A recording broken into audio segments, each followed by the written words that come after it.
Salut les amis, j'espère que vous allez bien, c'est Alain Semevo, bienvenue dans cette nouvelle vidéo. Dans cette vidéo, on va parler de racisme, on va parler aussi de Air France, on va parler de Crazy Sally et tout. Et c'est un sujet qui est assez intéressant, qui reflète pas mal de choses que je vais aborder dans cette vidéo, surtout. On dirait que quand je ne suis plus en France ou quand je quitte l'Europe, c'est tout qui va mal en fait. On a des émeutes, on a la mort du jeune, on a elle. Là, on a Air France aussi qui, avec Crazy Sally, etc. et tout. Donc, dans cette vidéo, on va parler un peu de cette actualité et surtout vous donner des conseils par rapport à tout ça parce que c'est extrêmement important.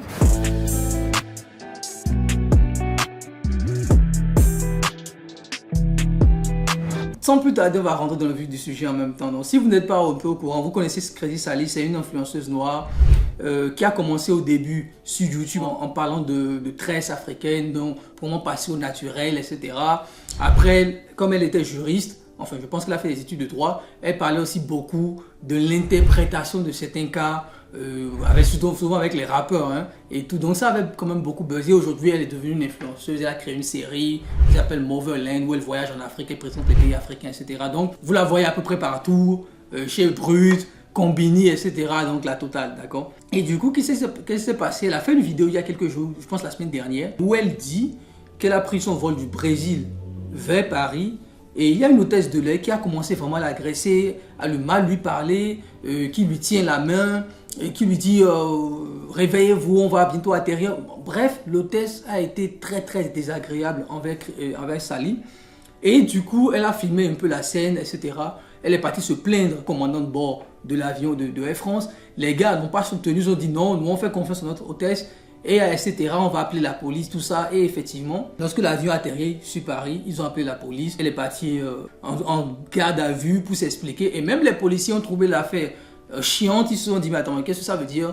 On nous casse les couilles pour des affaires comme ça. Je pense qu'on va quand même mettre quelques extraits de son TikTok et tout sur ça. Dimanche dernier, j'ai été agressée par une hôtesse de l'air Air France. Elle est venue m'agresser 2 fois, elle me touche. Elle n'a pas le droit de me toucher. Courrier de réclamation sur une hôtesse raciste. Au lieu de me défendre, tout l'équipage s'est lié contre moi. Ils ont appelé la police pour m'arrêter. La police vous attend là. Ils ont écrit un rapport sur moi sans écouter ma version des faits. Donc c'est un rapport qui est Oui, totalement moi je défait. défends mon PLC. D'accord. Ça m'a tellement choquée que j'ai mis du temps avant de faire cette vidéo pour me remettre de mes émotions, pour contacter mon avocat, mais aussi pour déposer plainte, parce que j'ai déposé plainte. Et je vais vous expliquer maintenant ce qui s'est passé en espérant que Air France prenne les mesures nécessaires pour que ce genre de choses n'arrive plus à qui que ce soit. Donc tout a commencé dimanche dernier, je prenais l'avion pour rentrer du Brésil et revenir à Paris.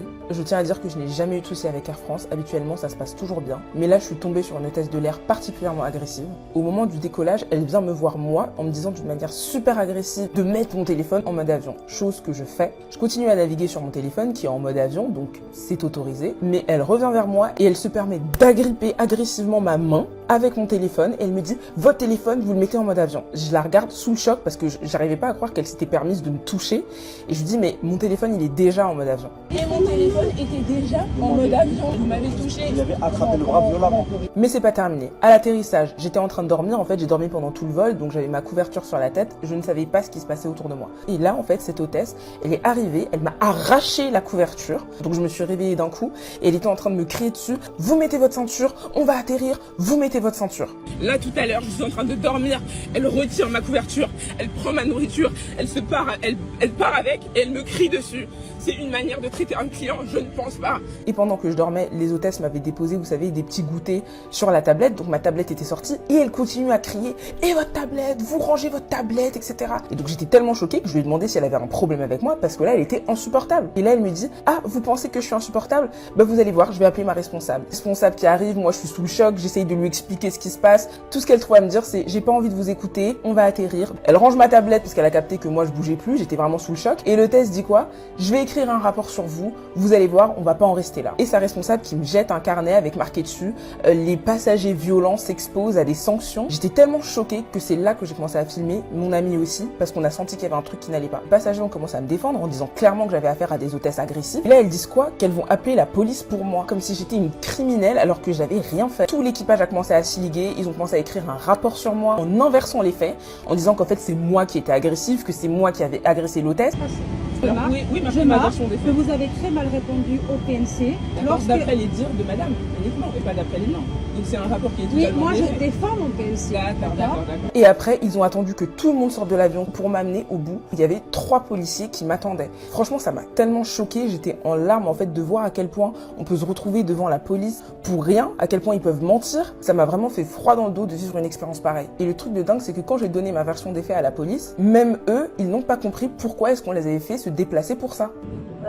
Il faut comprendre que si vous lui retirez la couverture brusquement et que si elle dormait, elle est réveillée brusquement, elle peut se demander ce qui se passe et qu'il faut quelques secondes, voire quelques minutes pour émerger et le temps d'attacher sa ceinture, elle ne peut pas attacher la ceinture et enlever la tablette. Madame, vous continuez votre voyage et puis on en reste là parce que franchement, c'est des conneries. Et même le commandant de bord qui normalement aurait dû écouter ma version des faits et essayer de calmer les choses parce que c'est son rôle, au contraire, il me coupait pendant que je parlais aux policiers en disant que je parlais trop. Quand la police m'a laissé partir parce que je n'avais rien fait, le commandant s'est permis lui aussi de m'empoigner le bras et en me disant vous allez m'écouter sinon je vais déposer plainte. Je sais pas si vous vous rendez compte, c'est-à-dire qu'au lieu d'accepter le fait que l'hôtesse de l'air n'a pas été professionnelle, elle a été trop agressive avec une passagère. Non, c'est l'inverse en fait. On se ligue contre la passagère et on part jusqu'à appeler la police pour l'intimider.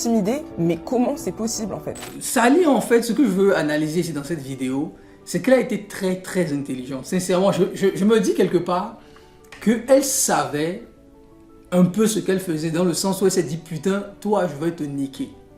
D'accord? Air France, ça va être la première et la dernière fois que vous allez faire ça à Noir et tout. Donc du coup, quand vous la voyez dans la vidéo, elle pleure, elle ne se plaint pas, c'est-à-dire qu'elle elle ne se bat pas réellement, elle fait vraiment la femme éplorée, etc. et tout. Et je pense que Sally, pour être une femme très intelligente, elle sait qu'en tant que noire, si elle combat cette hôtesse, parce que c'est ce que n'importe qui aurait fait en face d'une injustice, ça allait se retourner contre elle. Donc pourquoi je vous parle de ça? Ce que moi j'ai constaté par rapport à mes voyages que je fais, par rapport à l'analyse de la situation, lorsque vous êtes noir et que quelque chose vous arrive et que vous vous combattez, c'est-à-dire vous repliquez, ça se retourne toujours contre vous. Les gens seront moins indulgents envers vous. Ils vont dire oui mais quand même tu t'es battu. Parce que j'ai vu dans les commentaires de la vidéo de Sally que beaucoup de gens ont dit sincèrement, moi j'aurais pété un câble, je me serais battu, c'est pas possible, c'est tellement injuste ce qui s'est passé, etc. D'accord? Et effectivement, même moi, je me suis dit parfois, quand j'ai regardé la vidéo pour la première fois, je me suis dit putain, si moi ça m'arrivait, je lui mettais une paire de gifles. Mais c'est ça en fait la situation, parce que en faisant ça, vous allez, d'accord, empirer la situation et ça ira en votre défaveur. Dites-vous que malgré tout ce que Sally a fait, elle a filmé la scène, elle s'est plainte, elle a aussi porté plainte. Il y a des gens dans les commentaires qui disaient encore oui, mais on ne connaît pas la version de l'autre.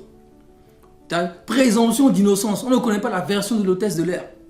C'est-à-dire, on a des enregistrements de la police qui dit vraiment vous me cassez les couilles avec cette histoire qui n'a sans tête ni queue. Nous, on n'est pas là pour gérer des cas comme ça. Et malgré ça, il y a des gens qui doutent de la parole de Sally. Je vois très peu Sally manipuler tout le monde, inventer une histoire juste pour se faire du buzz. Elle n'en a pas besoin. Elle est assez connue. Elle est chouchoutée par à peu près tous les médias. Elle est accueillie. Dites-vous que son histoire est passée au journal de 13h.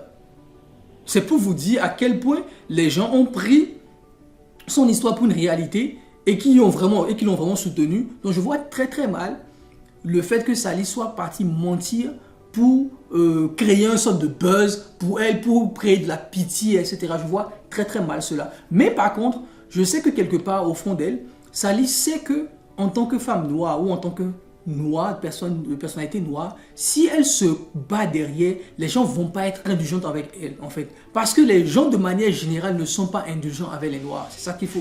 C'est ce que moi j'ai compris. De manière générale, les gens ne sont pas très indulgents avec les noirs lorsque quelque chose se passe. Ils vont toujours trouver un truc. Oui, mais tu n'aurais pas dû faire ci, tu n'aurais pas dû faire ça, etc.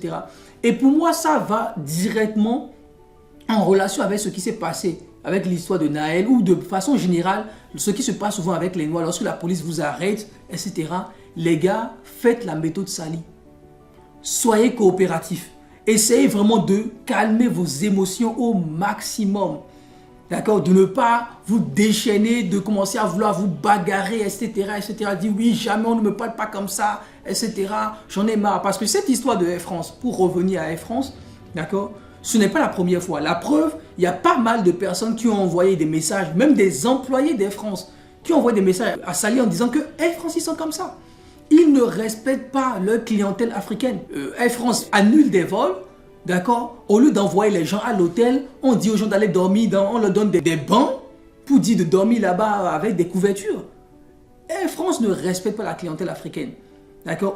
Et parfois même, j'ai une amie à qui j'avais dit un jour que ouais, j'ai pris business class d'Air France, c'est vraiment cool. C'est une Française pakistanaise, elle est pakistanaise, elle porte le voile, tout ça. Et elle habite aux États-Unis. Donc elle fait elle est informaticienne, elle travaille à distance, bref. C'est une fille qui est quand même assez successful et tout. Donc elle fait la navette entre les États-Unis et la France. Et moi je lui ai dit, écoute, prends business class, tu as ta fille et tout. Ça va te permettre d'être beaucoup plus à l'aise et tout. Et elle m'a dit que ça a été l'une de ses expériences les plus horribles. Que les hôtesses ne la calculaient pas. Elle demandait de l'aide pour son enfant, tout le monde s'en foutait. Que ça a été une expérience extrêmement désagréable pour elle. Donc du coup, moi ça ne m'étonne pas trop de Air France en fait. Ça ne m'étonne pas trop de Air France d'avoir ces comportements. Beaucoup de gens se plaignent de Air France, surtout les Africains, parce que c'est à nous qu'ils font ça en fait souvent. D'accord? Ils ne respectent pas leur clientèle africaine, alors que la clientèle africaine de Air France leur ramène pas mal de revenus. Certaines personnes ont dit, selon les screenshots que Sali a partagés, d'accord, que la clientèle africaine est le plus gros marché, l'Afrique est le plus gros marché. Malgré ça, c'est le continent que respecte le moins cette compagnie. Moi, quelque part, ça m'a permis de réfléchir sur toutes ces situations. Première leçon que j'ai apprise de la vidéo de Sali, les gars, dans n'importe quelle situation, gardez votre sang-froid et filmez. Ayez des preuves parce que les gens derrière vont vous juger par rapport à ça si vous réagissez. Et je pense que ça, comme je le disais tout à l'heure, ça fait le lien avec l'histoire qui s'est passée. Lorsque vous avez un problème avec la police, coopérez. Ça ne sert à rien de vous énerver parce que souvent même, et ça c'est Augustin qui le disait dans le podcast qu'on a fait ensemble, parfois même les gens ils sont là, ils sont de mauvaise humeur, tu ne sais pas, peut-être que sa femme l'a laissé ou il a un problème, il s'est mangé un truc, son chef l'a insulté et il vient déverser toute cette haine-là contre toi. Alors que quelque part, tu ne lui as rien fait. De la même manière, vous allez prendre les Français et tomber sur des hôtesses de lait magnifiques qui vont vraiment vous aider. De la même manière, vous êtes tombé sur des gens qui vont vraiment être casse-couilles, etc. Donc, quelque part, ne vous énervez jamais lorsque vous vivez des situations pareilles. Gardez votre calme, c'est pas facile. Mais sincèrement, moi, j'ai vu la méthode de Sali. C'est la meilleure méthode à appliquer parce que elle sait, je suis persuadé que cette fille est très intelligente. Elle le sait que si elle avait mal réagi dans cette situation, elle aurait eu tort en fin de compte. Parce que même déjà maintenant, les gens disent déjà que oui, mais bon, on ne connaît pas la version de l'histoire. Il faut attendre les deux parties parler, blablabla, blablabla. Tu vois. Donc c'est quand même quelque chose qui est extrêmement important. La deuxième chose sur laquelle j'aimerais venir, c'est vraiment l'importance aujourd'hui qu'on se forme sous forme de communauté réelle et qu'on ait la puissance financière. Parce que avoir la puissance financière vous permet d'éviter ces emmerdes en fait, sincèrement les amis, je vous assure. On est dans un monde qui est régi par le capitalisme. Au-delà de la question raciale, mon propos n'est pas de savoir si Air France est raciste ou pas. À la limite, on s'en fout. Ils peuvent être racistes, c'est le problème. Le problème, c'est que demain, qu'on ne puisse pas se passer d'eux pour aller en Afrique. Que demain, on soit obligé, malgré tout, on va s'indigner, mais qu'on ne pourra pas les boycotter. C'est ça, en fait, ce qui fait mal dans l'histoire. Et je pense qu'ils le savent. Et je pense aussi que certains Africains vont se dire, ouais, mais bon, il y a Corsair, on peut aller prendre d'autres avions. Mais parfois, eux-mêmes, les autres compagnies ne délivrent pas le même niveau de service. Et tu te retrouves dans une situation où tu te dis, putain, voici des gens qui me méprisent, mais je suis obligé de quand même prendre leur avion pour rentrer chez moi.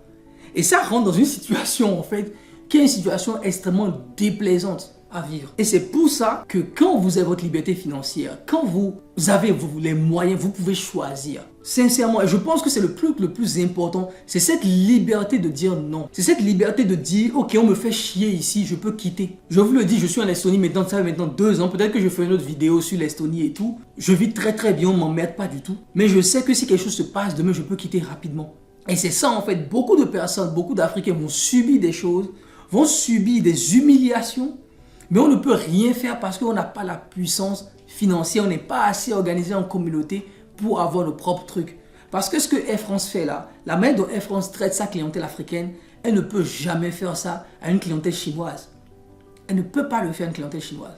Donc c'est toujours sur nous que les gens vont se défoncer, ils vont se défouler, ils ont tous leurs problèmes là-bas, on ne sait pas si son mari l'a trompé, on ne comprend pas ce qui s'est passé, ou ce jour-là, elle t'a vu, elle sait même pas, elle-même elle ne comprend même pas ce qui se passe dans sa vie, elle a envie de te faire chier jusqu'au bout. Et souvent, c'est des choses qui vont arriver. Et si ces choses arrivent dans votre vie, des gens qui vous font chier, ne réagissez pas. Essayez de les comprendre, ne vous énervez pas. C'est quelque chose qui est extrêmement difficile, mais ne vous énervez pas. Essayez de prendre la situation comme elle est venue, et c'est quelque chose qui est extrêmement compliqué, comme je le dis, de prendre son calme, de ne jamais réagir à chaud, surtout quand vous êtes noir. Parce que ça pourra être pris contre vous. C'est une réalité.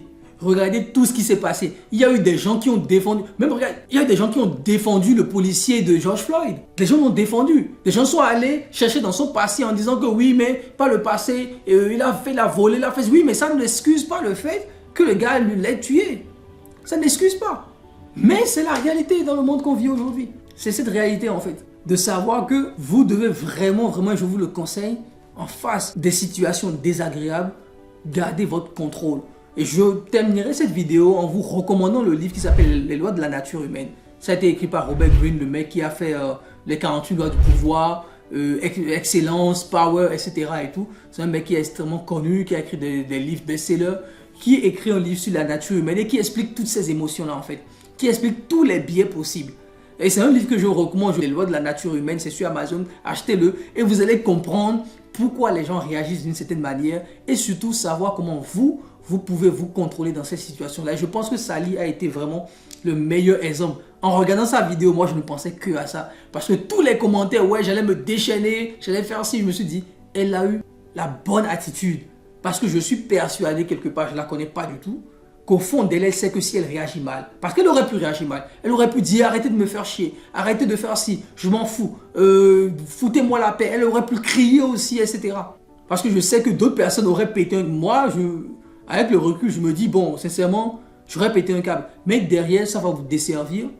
Vous allez vous retrouver dans une situation extrêmement compliquée. Vous ne pouvez pas battre ces entreprises-là. Et tout ça va être très compliqué. Peut-être que vous pouvez faire un procès, nanana, tout ça, mais ça va être très compliqué. Ça va vous épuiser. Et finalement, les gens ne vont même pas vous croire, ils vont vous dire oui, mais pourquoi tu as réagi? Donc voilà, c'est ce que je voulais vous dire dans cette vidéo. Faites attention à vous.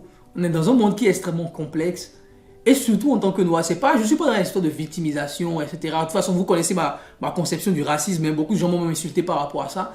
Je ne suis pas dans la victimisation. Je suis dans le fait que vous devez avoir votre indépendance financière. Vous devez pouvoir dire non. Et l'indépendance financière, c'est que ça fait cliché de le dire, oui. Non, les gars, avoir l'argent vous permet d'éviter certaines imbécilités. Avoir de l'argent vous permet d'éviter des enculeries. Il y a des choses qu'on ne peut plus vous faire. Ça vous permet de pouvoir dire non. Ça vous permet d'avoir de l'autorité. C'est vital. Ce n'est pas un discours, oui, mindset, blablabla. Je m'en fous du développement personnel, vous le savez. Je m'en fous du mindset, blablabla. Non, non, non. Vous devez tout faire. C'est vital pour vous. Vous devez tout faire pour gagner de l'argent. Parce que c'est en gagnant de l'argent de façon individuelle qu'on pourra vraiment former une vraie communauté.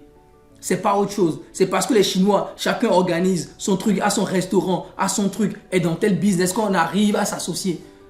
On ne va pas créer une communauté avec des salariés, même si je n'ai rien contre les salariés, avec des gens qui ont des métiers précaires, comme beaucoup d'Africains en France. On va construire une communauté avec ces gens-là. Soyons pragmatiques, les amis. C'est pas possible. Donc voilà ce que je voulais partager avec vous dans cette vidéo, avec l'affaire de Sally. Je pense qu'elle est très forte. Donc, utilisez maintenant la méthode Sally. Donc, je vous le dis, brevetez ça. Utilisez la méthode Sally quand vous êtes dans n'importe quelle situation. Prenez votre calme. Pleurez même si vous voulez, si vous êtes une femme. Pleurez même et tout. Prenez votre téléphone pour filmer la scène et tout. Et derrière, postez sur les réseaux. Sincèrement, c'est beaucoup mieux que d'aller se bagarrer derrière. Et après, dans tous les cas, ça se retournera contre vous. Merci d'avoir suivi la vidéo jusqu'à ce niveau. On se retrouve dans une prochaine vidéo. Sur ce, bye bye.